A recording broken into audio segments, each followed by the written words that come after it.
Hello, this is a prepaid collect call from Charlie. an incarcerated individual at the Leon County Jail. This call is not private. It will be recorded and may be monitored.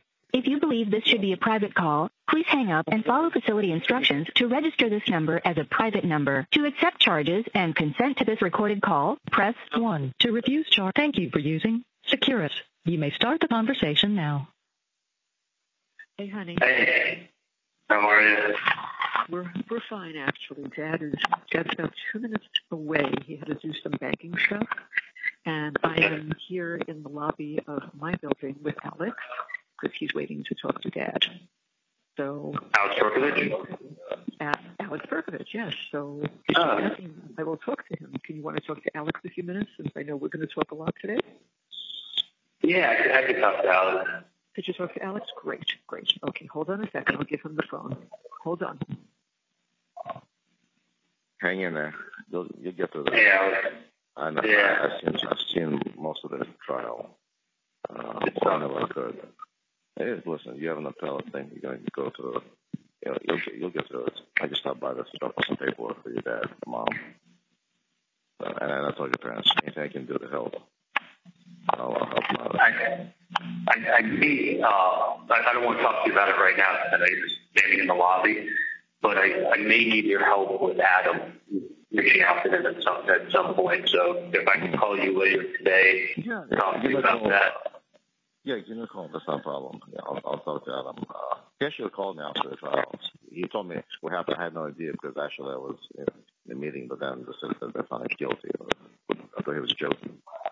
So. Yeah, no, it's fucking insane. I did not have a chance in hell up here. Not a chance in hell. But listen, you hang in there. It's not over. So, and I said, your parents saying your mom looks okay. So don't freak out too much. Thank you. Parents and your dad. So thank you for helping them with everything and. Well, whatever I can. There's so much I can. There's not much I can do on my end, but whatever I can, they can always reach out to me. Listen, she wants to speak to you. Hang on a second. Yeah, you're gonna call me later, right? Try to call me later. Yeah, remember, sometimes his phones don't work. Yeah, but what time is good for you? After 1 is fine. Between 1 and 4. And if I don't answer for some crazy reason, because sometimes I can't or it doesn't hook up, call me tomorrow after 10 o'clock in the morning. Okay, on the 448 number, 1919. 448. That's the number. That's the number that works. Yeah, most of the time. That's the one that works now. Yeah. All right. Yeah, both works. I'll call you, and if you don't pick up, I'll call again 2 minutes later. Yeah. And then if you don't pick up, I'll give a couple hours. Okay, here's your mom. Yes. Hang in there. You got it. Good. All right, thanks, Alex. Hang on a second. Is that? Hey, hold on, Mom. I'm good, Nick. Thanks for checking on me. Hey, listen, if Ned sent any of those Ritz crackers that I gave him, can you guys bring me some food or something? All right, bro. Thank you so much. All right. The guys from E2 over shot. Say that again. You're fuzzy. The guys from E2 come over and check on me. Oh, God. And they're coming through. So, what's going on? So a little bit more catch up from this morning. So needless to say, the appellate lawyer does not have to be done immediately. I thought it was more of a rush. There are other things that Dan is working, other things that he's working on and handling that actually have to come before that. Not that won't come, but there's an order to things, and this is how we're doing it. So there's some good thoughts in there that could work. So I can't discuss them with you now. Not on a private line, but you mean on a landline? But hold on one second. Just kidding. Hold on one second. I got you. Yeah, any of the stuff that I gave you guys, I'm going to order a ton of shit when I get out of here, and I'm doing that in pasta. Yeah, I'll need those for sure. Yeah, that would be awesome. Thank you, man. I'm going to give you the food back when I get out and get some packages for you. All right, thanks, man. I'm sorry. vehicle dispatch, so I can coordinate him with you. Yeah. So, yeah, no, I'll be able to talk stuff that he talked to Dan about. We'll be able to. On his line, he'll be able to. Hang on a second, sorry. Yeah. What's that? Okay, that's awesome. Don't get it to me in here. Dude, you guys are the best. I'll take care of you when I get out. Thanks. I know, man. See you soon. So sorry. No. I mean, so Dan, like, one thing I said to Dan is, I said, Dan, we could have done, by the way, if you're with Alex, let me let you do your thing with them. I don't like to call you when you're done. I don't want to No, Dad was in the bank doing some other stuff, and Alex was sitting here waiting for Dad, so we were talking, and then Dad just came up from the garage, so now Dad's with Alex, so they're fine. They're doing the stuff they need to do, and they're taking care of business. So, okay. By the way, I'm going to have Alex reach, like Adam actually called Alex to let him know what happened today.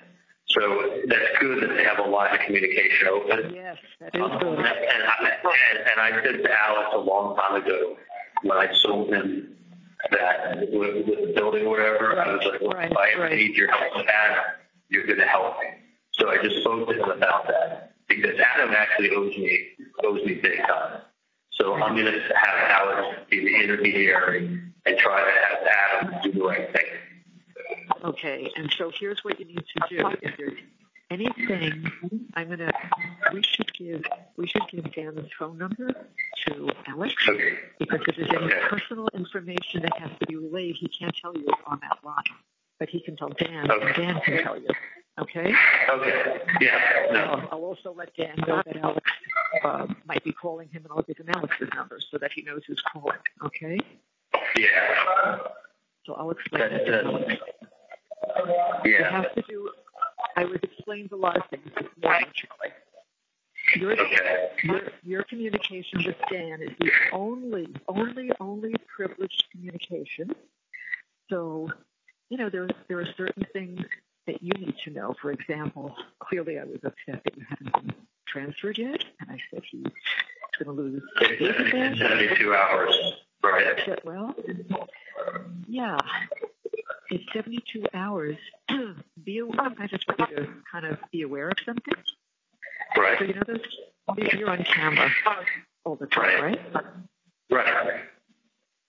So, if they see emotions that they don't like, they're going to leave you there longer. Okay. As much as I hate to tell you that, I just needed to make Okay, so if I'm crying, they're going to say that you have to be here longer? Oh, I didn't know that. Well, I didn't know that. Why do you think I was on the phone? I was on the phone over 45 minutes with Dan today. He said, listen, Dan, it'll be 72 hours to me. Are they going to get him out? And he said, depends on how they observe his emotions. They're watching him all the time. Okay, well, I'm pacing around because I'm locked in a box. Am I supposed to just sit on my bed? Nope, you just can't. You can't do some things that you've done, and you can't get angry. You've just got to talk normally, and you've just got to keep your emotions in check. So are they listening to my phone calls and they hear me cry and they're keeping me in solitary longer? They're listening to you and they're watching you, and I'm telling you what I was advised. Okay. Okay. Yeah, no, I'm doing fine. It's just you're locking somebody in a box and you're not letting them out. What? Am I supposed to cry? Like. That's right. Okay. I know. I'm just telling you. Okay, so how much longer do they think they're going to keep me in here? I don't have my food. I'm in a box, and I'm talking to my son on the phone. Like I'm a human. Like you're dehumanizing. You're breaking me down. Yeah, and he knows it, and I know it, and you got to get out of there. And this is unfortunately part of it. Otherwise, I wouldn't have said anything. The other thing, be aware. He'll talk to you a lot more later. He said, "Look, ask Charlie if he could call me around 3. He says I have a 3:30 doctor's appointment to take my son to." But he said, tell him to call me around 3. If he misses me, tell him to call me in the evening. I'll definitely be able to pick up. So we let him try both. I said, all right, he always knows if he can't get you. Do they have sound on the camera too, or is it just video? He thinks it's just video, but they are listening as we speak. They're listening to our calls. So that's You think they're live listening into every call? When you're there, it's likely live listening. It's probably same time listening, so they're listening to me, and I want you to just take care of yourself. Just keep yourself in check. Okay? Yeah, I won't cry. Hey, listen, I'm human. You're a human being. Everything. I just got put in solitary. I can't see out of my box. Literally, I don't see out of the window. I'm in a 9x6 box with nothing to read, nothing to do.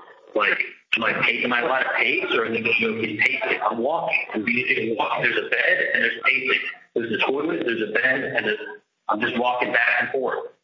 Right. I can't. The floor has piss on it. The walls have shit and blood on it. There's shit on the floor. So nobody cares. They just want to, do what they have. They have, I won't word it the way he did it, but everyone has their job, and they have to. They have to do their job. That's what they're paid to do, and that's what they're doing. So just observe what I'm telling you, and that's it. Okay. Other than that, there's some other things that he will talk to you about later. That's just important for you to be aware of. Everything will be fine, but you got a little. It's going to take some time. This is not You just have to get tough, and you have to get through this, because all these steps take time. Yeah, I'm gonna tough it up, but you got. Bye, Alex. I understand. I mean, the shock, going from thinking everything is fine. Listen, Dan said to me, I said, "How are we doing?" And he said, "If you would have told me 2 weeks ago, this was last Friday. If you would have told me 2 weeks ago, we'd be where we are today," he goes, "I would have been ecstatic." That was on Friday after I came off the stand, and I said, "Well, this is," and we all rested. So on Friday when we rested, he would be ecstatic to find out that we are. And by the way, how long do I have to not cry for? And let me know. If you cry within 72 hours, you see it. Yeah, not until you get the hell out of that room. Okay. They want to make sure you're okay, so when they see you've got your emotions in check, that will be helpful. Okay. You may be there longer than the 72 hours. It may be longer. That's what you said. Because I think they want to because it was he checked and he said he was crying. Just because they don't effing care, basically, and their concern is not to get you back where you're comfortable right away. Their concern is I've got other things to deal with. We'll get to him. So, listen, I'm trying everything I know. Is it concerned that other things will get to me? No, of course, things will get to you wherever you are, but I just want to get you the hell out of solitary. Right. And that's what you're going to work on right now. You want to get out of there, so that's unfortunately my message. Yeah, I didn't say that he said other things will get to me if they put me where. Well, it'll get to you more where you are now, but unfortunately, you're not talking to somebody that you say, "Would you listen to me?" Of course, I'm beside myself with what just happened, but they're not listening to that. I'm perfectly fine, but you put me in solitary confinement with the worst. I just found out that if they found me guilty, each service that comes by, I tell them I'm perfectly fine. It's just you have me in solitary. I can't see out of the room. I have nothing to read. I have nothing to do. I'm here with the lights on. The lights haven't been on for 4 days.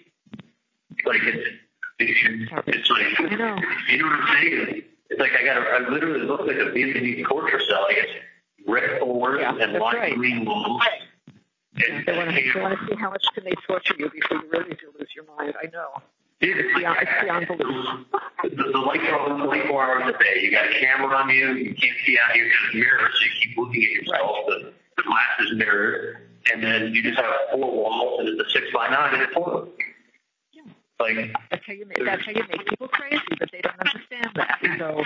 And it's like, I guess I want to assert it, but I'm not suicidal. Like, can I be sad? Yeah, the guy's sad. You're not suicidal. There's nothing in there that you could hurt yourself with anyway, so it's just so absurd. Oh. No, I mean, we're talking to a wall here, honey. We're talking to a wall. Right, so if I don't cry, and they observe me not crying, they're going to observe me pacing. I have to stand up. I have a bad back. Yeah, you have to. You have to pace. You have nothing else you can do. Maybe they want to give you a break. There's nothing to do with it. I can't touch the floor with my feet. No. Oh, God. You can't.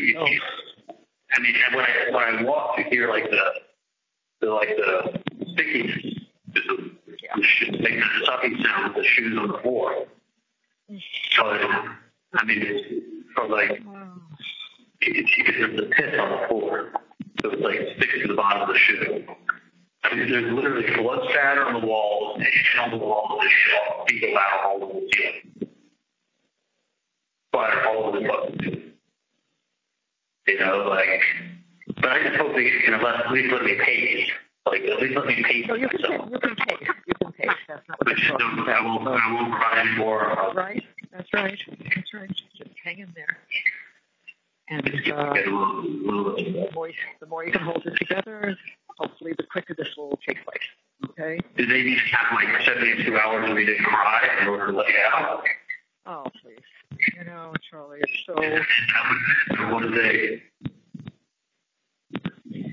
It's so ridiculous. I mean, if this woman really was a psychologist, a therapist, or whatever, and she comes in, what would you think you would feel like if this were you? I mean, a normal person. She talks me to the door. She's like, do you feel like hurting yourself or any thoughts of suicide? No. I said, I'm just, been put in solitary, and I can't see out the window, and you don't shut the lights off, take it away from the guys that I was friends with, and I can't walk around like I used to walking around in the rec deck. Like, I need to get out of this room. You're giving me really bad anxiety by putting me here. You're making me worse by being in here. And, like, it does not help good for my mental health. Like, please let me get out of the cell. Like, you're not the total opposite effect on it. So with that said, like, and then you have the lights on 24/7, so it's easy to create sleep deprivation. And I'm not getting exercise, I'm not getting sunlight. Right, no sunlight, no exercise, crap to eat. Yeah, I know. And then I have to torturing you. Yeah, I know. And then it's like, he's sad. Well, what the fuck do you think? Like, if I wasn't sad, you'd say I'm crazy because I'm not sad. Yeah, please, Charlie. I don't make the rules. I'm So are they definitely keeping it longer than 72 hours? No, not definitely 72 hours. I just want to be the one that has to tell you.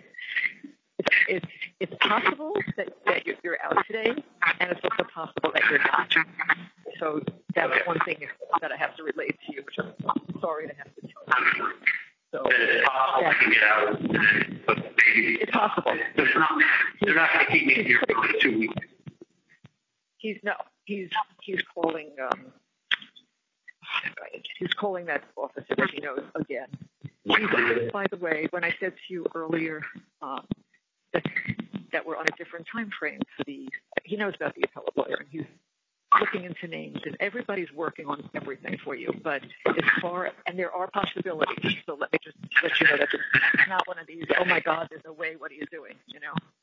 It's not that. I just wanted to make sure. I mean, like, that gives me hope that people are working and that there's a chance. Oh, let me tell you, a lot of people are working, and a lot of people are doing stuff that sadly we can't discuss, and it's all behind the scenes. But I can only tell you, there's a lot happening right now. It's just nothing happens overnight, as you see. Some things take a long time. They're working. And as Dan said to me, he told me, which I can't discuss with you, some of the things that they are working on. He said, Donna, I know you want the appellate lawyer, but before that, what I'm doing now, and he told me this is actually more important to get this straightened out, and this will take me a little while. So don't worry, everything's in time, okay?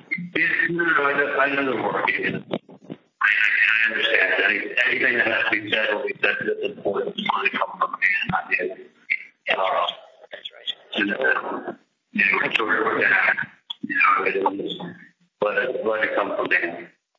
Yeah, no, everything, and it will, and he'll tell you some stuff. Just say, tell me what my mom couldn't tell me this morning, and then he'll know what to discuss with you, okay? But you know what, the thing is this, is that I said to Dan, like, you know, I thank him for doing such a good, working so hard, and doing such a good job. And I said to Dan, I said, there is no way. Hey, how you doing? Thank you so much. You guys came through. Do you think Chief Mack is going to come see me today?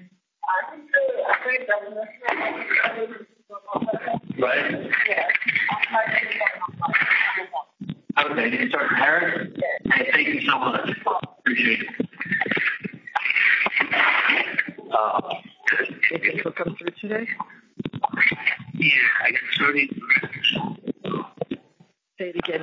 You were fussy. Say it again. She says she should take it enough. So the guy should take 2 packages of sardines back, 2 packages of soups, and a package of return. Hold on.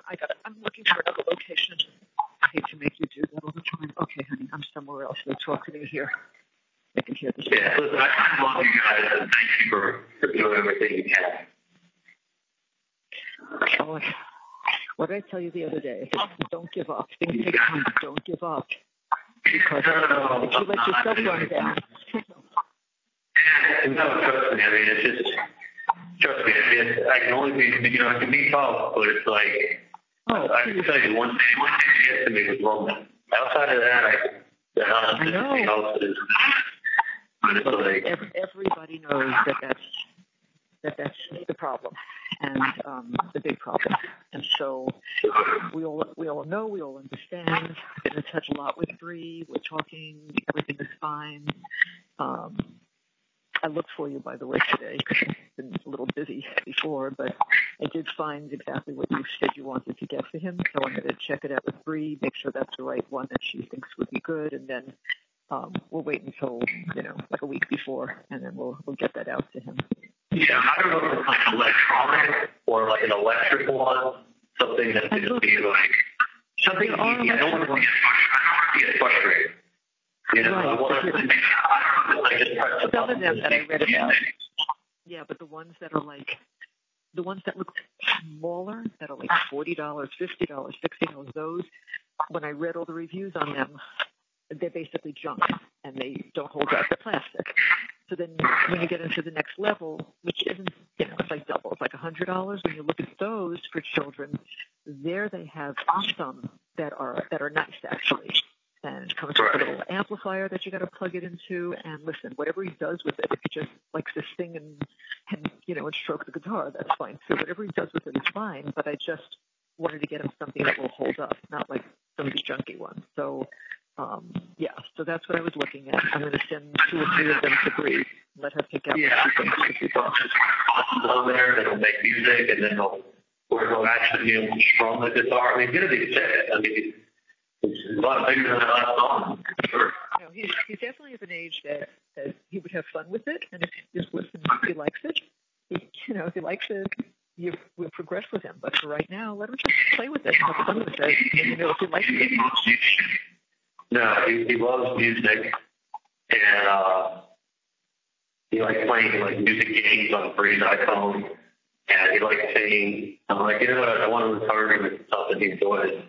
Take like country music. So, he loves that. Yeah, so get him a little guitar and like guitar to That's right. something cool. I started with Bree, and she said he was doing really nicely. I started the same books I use to teach my children how to read, and then Lincoln, and I started with her, and I said, start with book 1. I showed her what to do. I think she's up to book 5, but Hold on one second. You didn't see me. I had walked out here when I was walking there with you and Alex. I didn't want to be, in the way, and I wanted to have time to talk to Charlie. Okay. Gary Cohn is calling Dad. Okay. He's going to take it outside.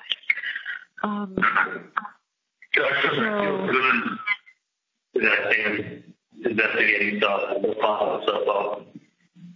I just told Dan that, like, you could have, for him to say he was so happy with how the case came in, it meant that, like, the testimonies, the people he cross-examined, what the state brought out of their witnesses, what we brought out of our witnesses, what we brought out of, like, the state witnesses, how he destroyed one after the next, after the next, after the next. Yeah, he did.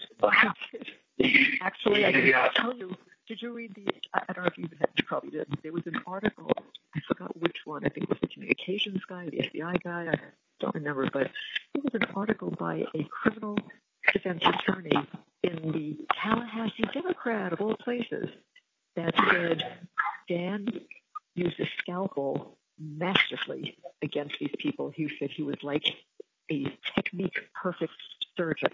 And that's from in the Tallahassee Democrat. But it didn't matter, Charlie. It didn't have a jury that would ever say you're innocent. They just didn't. That's the end of it. That's what happened. I said to Dan, you could have done this case 100 times in Tallahassee. Yeah. I said, you also brought in the best jury consultants that could go ahead and interview people and do a much better job than you could. They have the best Bouvier, what do they call it, yeah, voir dire. Questioning, and like, it wasn't you that was asking these intrusive questions, so it wouldn't make the jurors not like you because how you talk to them. Like, it was done first class. Okay, you just did this case 100 times in Tallahassee, you were never going to get 12 people quickly. For the simple reason, the amount of press and slander that happened over the last 8 years in the media, okay, has made it such that if I get 2 jurors that would be not people I know, not people coming in on my side, but 2 people who would actually come in and do the real job as a juror, like to listen to the evidence, to go through the discovery, to treat me as if I'm innocent unless proven guilty, right? Guess what? The 2 that I'm going to get out of 10, they get to eliminate. So yeah, but if you had them, it wouldn't be enough. But that's the thing. You would never know. Maybe you could get one that's a real leader, start convincing the other one. That's attitude. If you can get 3 or 4 or 5, and then you can really convince the other 5 or 6 or 7 that, like, hey, the state does. It's not. If y'all use your common sense, it's beyond a reasonable doubt. Means there has to be no other way possible this could have happened. Yeah, that's what Alex and I were just discussing before you called me. And he said it was like this folksy, I thought that's just what I said to Charlie, folksy Southern person. He gets up there and relates to them and tells them, listen, if you think he's guilty, use your common sense. And he said, this is about a man's life. Use your common sense, y'all. Like, okay. Like, I was the first one to say the fact that my sister showed up at the crime scene an hour after it happened from 17 minutes away, and she had to drive down Prescott is beyond fucking horrible. Beyond horrible. It's a 1 in 10,000 chance. So it's a 1 in 10,000 chance she's telling the truth. If you present it as in, y'all, use your common sense, I would say she had to have something to do with it. She's not going there for it. Give me the real reason why she was there. If she wasn't going to the house, she sure was taking the route when she was going to the house. It's already got enough cut street. Like, it's a crazy coincidence, but it is what happened. It's a coincidence. When someone sees that crazy coincidence, I know. Let me just tell you something that I don't want to forget to tell you. Do you know how many times they applied for a change of venue for you? No. They tried twice. They got turned down both times. FYI, that's actually good for you. Okay?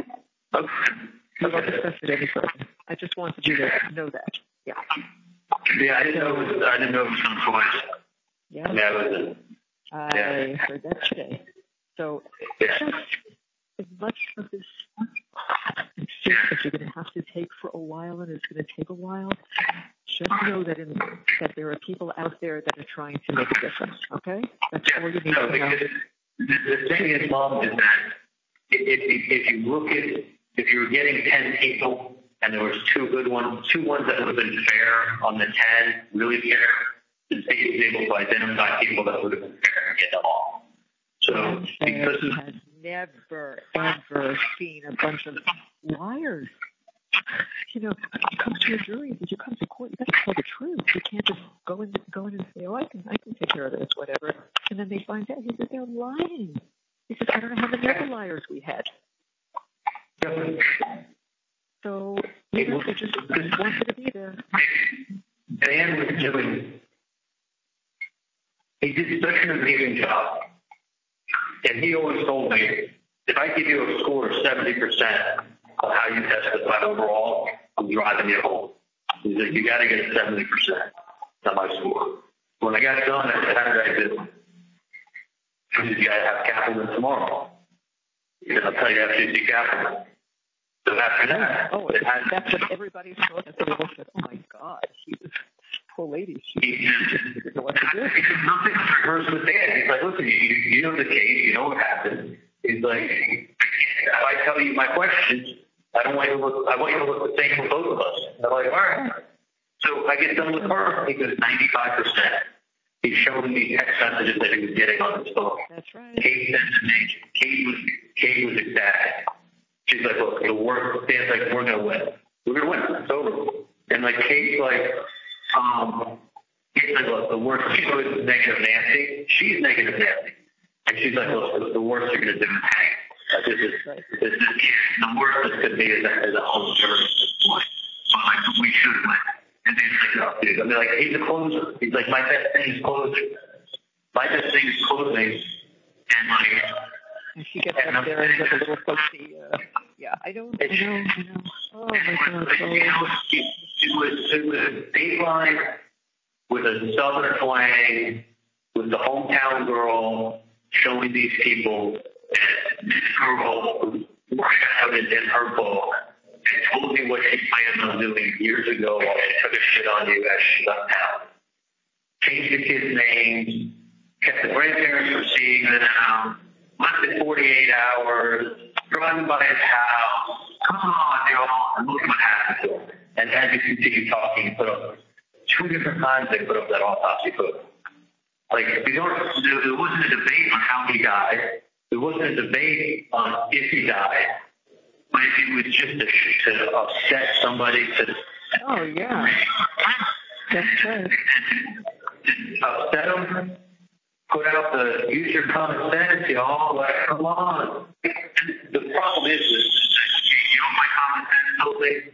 If the ex-wife shows up at the scene of the crime from, and she lives 17 minutes away, it's exactly what it looks like. She couldn't help herself. She said the simplest answer is the best answer. Well, if you're a simple person, a simple answer works for you. That's right. Listen, though, how many times does the arsonist show up at the scene of the crime? You know what I mean? It's like the probability. I mean, it's like if I said it's 1 in 100, you would say, then this is the problem. And I think in their simple mind, if Wendy showed up there because she knew it was going to happen, then it's completely, the state's completely right. What is the probability of Wendy showing up there by chance? 1 in 10,000. So you just look at that and go, okay, so I got a 1 in 10,000 chance of being wrong. Just from that. Yeah. Then you go ahead and now you attach a motive. Okay. The state has the email saying relocation is the most important thing. What did she do in 48 hours? She relocated. I know. By the way, Charlie, just something I want you to know. Not only not if I'm talking to an attorney, but it's very likely, and they can hear and listen to this. They can find fine if they hear it. It's very likely that our phones are being tapped right now. Dad, mine, your sister's. So. Oh, really? Oh, yeah. They're not finished, honey. They're not finished. They're only partially finished. So I don't even want to discuss that with you. Jan will talk to you about that later. Okay? That's great. But I can't say anything. They're not finished. Listen, I've read it in That's the problem. I see it on the news, and I see it I've seen it and I've heard it from other people.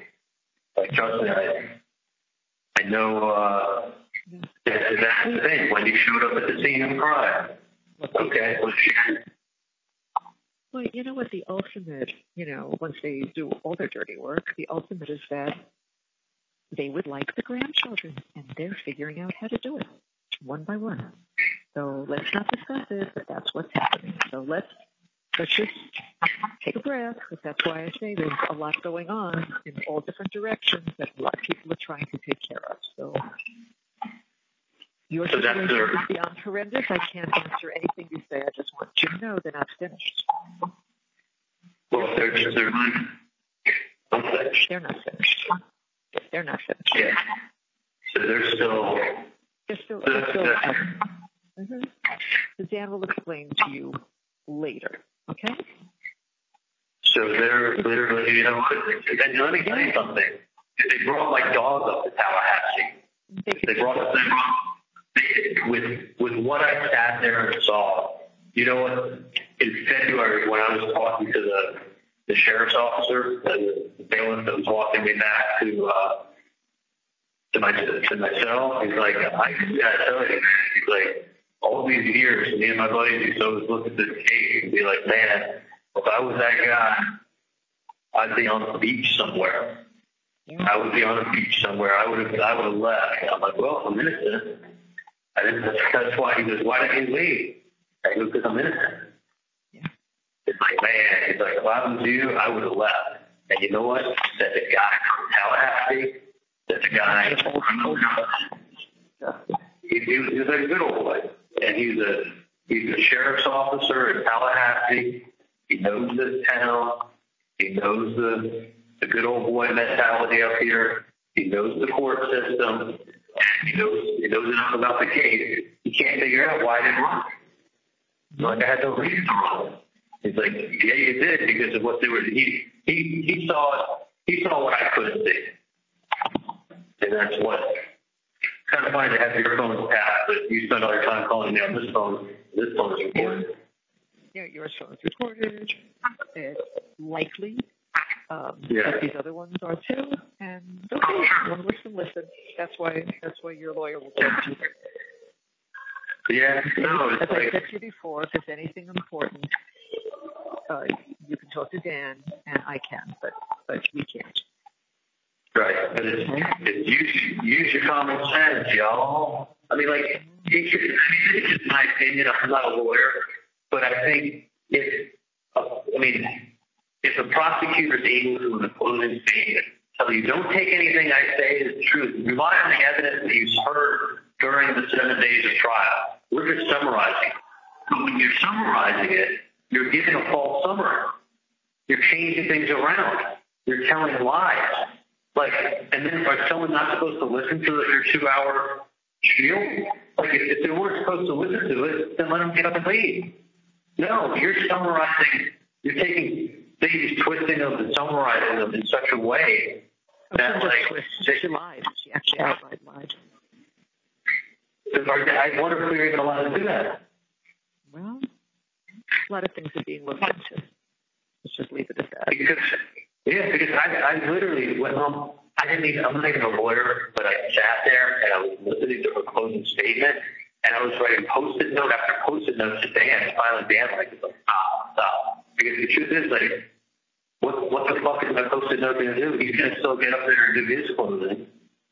But with what she put together up there, his closing meant nothing. And she even asked him, she found out that he was doing puzzle pieces. So she made some comment about, like, it's not just pieces of a puzzle that fit together. Look at this. First of all, she didn't write that last thing. She had a team of people who went over also went over your testimony. That's when she was down and came back as to what would work for those people.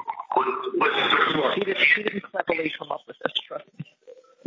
No, we can't debate. We can't debate them on the facts. Let's go ahead and can't debate them on what came in the case. Let's just go ahead and tear them apart, and let's make the jury believe that they hate people in Tallahassee. They look down on Tallahassee. They think they're better than everybody else. Okay, we can do that. Let's take little snippets of text messages where he said, "I love you, kissy face." I mean, you know how many times I sent a kissy face to Danny when he unplugged the toilet? Love you, you're the best. Couple kissy faces. Hold on just 1 second. You don't have to just tell me. Yeah. Okay, they'll notarize. Okay. So Gary is helping us with some stuff within 2 hours. He'll be here, so that's good. I mean, when I tell you stuff is going on, you got a lot going on. You can't even imagine. Alex is looking forward to talking to you. If it doesn't work out at the time, like I know he's busy running around, but if it doesn't work out at the time he says, you just try him the next day, whether you say after 10 or something. So, okay. I'm glad Alex is coming through being a good guy with everything.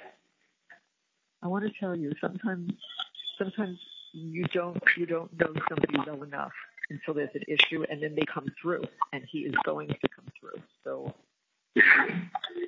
and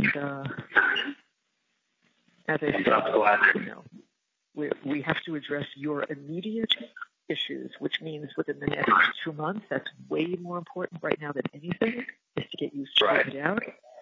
After that, not even after that, it'll be started before that, but after that, we can go ahead and continue with these other things. But hold on 1 second. Bye. Bye. Oh, God. They have to, obviously, they have to get in a facility that can be protected. That's all being worked on as we speak, and then there's more people to talk to. Next week, there's a lot happening. And I know he said the place was called like Olive Branch that like handles that. I'm like, that sounds like a fucking mortuary. What did you call it? Oh, really? It's called Olive Branch. Oh, yeah. Yeah, the prison place. That sounds like a fucking mortuary or a funeral home. Well, they've had a lot of success working. So I don't care what they are and what they do, they just need to help you. So we're working on it. Yeah, this is not just like some guy being heroin. This is like, they know the publicity they've made this case out to be. They can't put me in a regular facility. Because I also, with me testifying against the gang member as a Latin case. And then also, wait, Charlie, hold on 1 second. Sweetie, hold on 1 second. I want to be able, because we're in the lobby, and I want to get up to the apartment, and I'll lose you the minute I get in the elevator. So disconnect and call me in 10 minutes, 5 minutes, whatever. Just let me get upstairs, okay? Okay. Okay. Okay. The caller has hung up.